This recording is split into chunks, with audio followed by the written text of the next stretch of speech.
Okay, andito na naman tayo sa labas as usual. Pero hindi ko day off. Ito na si mama, kumuha ng aming gamit. Okay, mamamasyal ulit kami dito sa park. Pero syempre, hindi ko day off. Tanggal na ako sa trabaho, kaya ito na naman. Talipas oras bago pumasok sa school si Sky.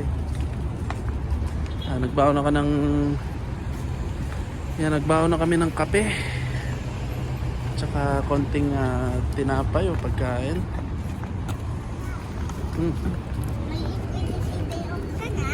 Sige. Andito na ulit kami. Malapit na kami dun sa park. So handa na kami. Meron na kaming dalang pagkain at tsaka kape habang nakatambay. So kwentuhan na lang ulit tayo dito. Samantalahin natin ang pagkawala ko ng trabaho. At pag may trabaho na ulit ako, bihira na ulit kaming makakalabas na pamilya. Ito na yung pagkakataon namin na lagi kaming magkasama. Okay.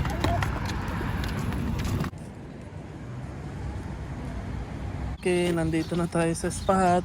Ito na yung pagkain natin, kape, tinapay, Skyflex kay Sky. So malilom sa ilalim ng puno.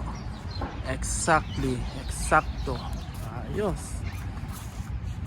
Okay, so yan, minsan lang namin magawa to kasi dati busy ako sa trabaho, pero ngayon natanggal ako sa trabaho, lagi kaming nakakapag banding. So samantalahin na natin to. Ay, oo, wag ka dyan kasi may langgam. Oh. Alright, so kape-kape muna tayo. Okay, nandito na tayo sa park. At ito, nag-relax. Medyo nakaka-recover, nakaka-survive sa nangyari. Pero nandito na, kailangan natin mag-move forward. At katulad nga ng sinabi ko, nag-sorry na ako dun sa stop na yon, nag-sorry na ako, humingi na ako ng paumanhin.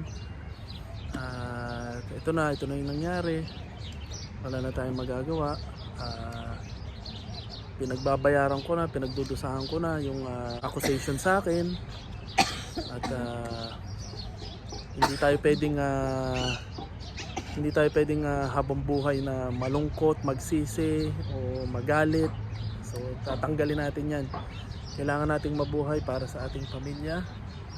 Kailangan nating makasurvive. Kailangan nating maging masaya para sa pamilya natin. Life goes on, kumbaga. So kung nakagawa man ako ng hindi tama, so pinagsisisihan ko na yon. Totally nag-sorry na ako buong puso. Ako nag-sorry at paumanhin doon sa tao na yon. At ayun, hopefully maging okay na siya. At ayun, wala namang magiging problema sa kanya kasi nakasariling visa siya. Matanggal man yung trabaho niya, anytime pwede siya mag part-time, anytime pwede siya humanap ng trabaho. So ako lang yung may malaking problema. At syempre siguro yung company kasi malaking kawalan ako dun sa company. Pero anyway, kailangan nating lahat mag-move on at maging masaya, no? So hopefully makahanap na ako ng panibagong trabaho at company. At yun, magiging okay na ang lahat. Okay? So kape-kape muna kami. At least may nakita kaming parrot dito. Yung mga alpas kasi yung mga parrot dito.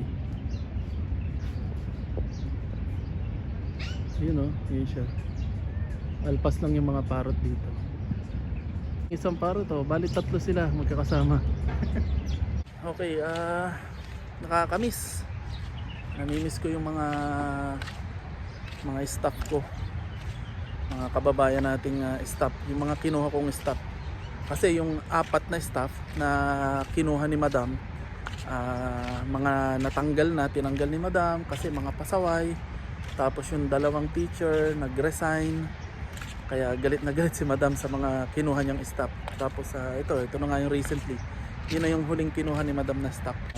Bagong natanggal. Mga staff doon ngayon, yun yung mga kinuha ko galing sa akin. Mga kasamahan ko na rin dati sa trabaho. So matagal na kami magkasama sa trabaho, tinulungan ko kung paano makakahanap ng trabaho at madali ko namang naipasok kasi sobrang tiwala sa akin ni Madam nung may-ari. Kaya ayun, napakasarap sa kalooban kapag nakakatulong sa kapwa nating kababayan. So nandun pa sila, yung isa buntis pa nga. So nagsakripisyo ko araw-araw. So buong 6 na buwan napagtatrabaho ko doon, panggabi ako para doon sa kasamahan kong yun na buntis kasi siya. So everyday panggabi ako para siya, everyday morning shift. Tapos may kinuha pa ulit akong isa at saka yung isang African na hinire ko. So tuwan-tuwa din siya sa akin, nagpapasalamat din siya sa akin. So napakabait na African. Tapos yung isa pa, part-timer namin, regular part-timer kasi magaling siya at mabait, walang attitude. Kasi yun ang hinahanap ko eh. Sabi ko kay Madam, hindi ko kailangan ng matalino. Ang kailangan ko ay yung walang attitude. So yun, okay naman siya. So lagi siyang nasa part-time. Magaling siya, mabait. Kaya ginawa na namin regular. Sabi ni Madam, okay ba siya? Sabi ko, Madam, interviewin mo kung gusto mo. Sabi ni Madam, kung tiwala ka at okay siya sa'yo, okay na siya, sige na. So sa sobrang tiwala sa akin ni Madam, hindi ko na in-interview yung kabayan natin at hindi na rin niya in-interview. Diretsong pasok na. Tapos malaki pa yung sahod na binigay sa kanya. So napakaswerte niya at para sa kanya talaga yun. Kaya pasalamat din siya sa akin at natulungan ko siya. Ayun. So yung 4 na staff na naiwan doon, lahat galing sa akin at lahat tinulungan ko. At halos wala nang interview. Basta okay sa akin, tinatanggap na ni Madam. At malalaki yung offer na sahod. Kaya sobrang pasalamat sila sa akin. Pero unfortunately, due to some unforeseen event nga, itong pangyayaring to, natanggal ako sa trabaho. Kaya nalungkot sila.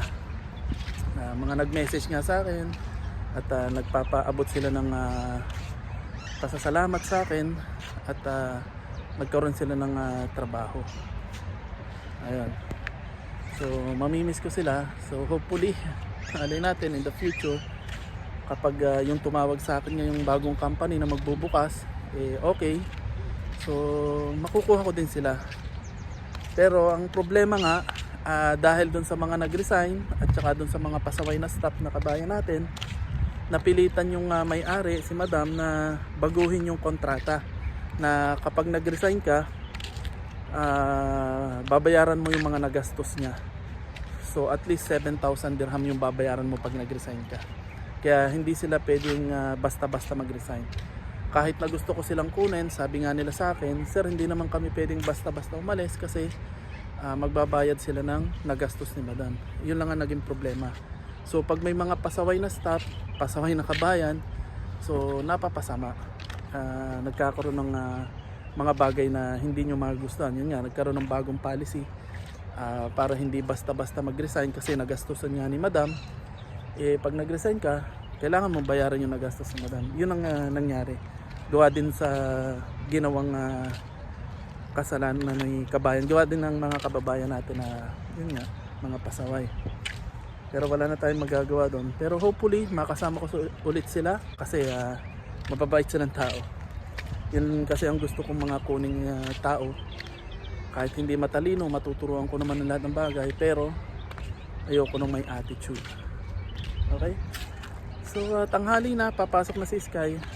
Bali uwi na kami at maliligo na siya. Diretso na siya sa school. Okay? So yung konti kong naipon, at least naibayad ko sa 2 buwan niyang tuition, tsaka yung 1 buwan na pambayad sa bahay. See you na lang next time. Uwi na tayo? Okay, tara na. Okay, tara na. Uwi na tayo. So guys, uwi na kami.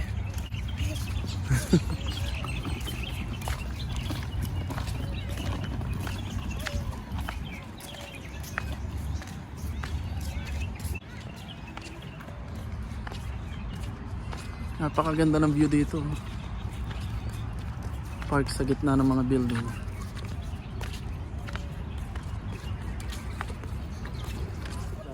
nandito na kami sa bahay. Ngayon ay January 15. Wow, piyesta sa bayan namin. So January 15, ito maghahanap na ulit ako ng trabaho sa online at saka ayun, sa labas. Physically at saka online. So see you na lang sa susunod naming video at hopefully maging okay na ang lahat. Bye Sky. Bye, everyone. Bye.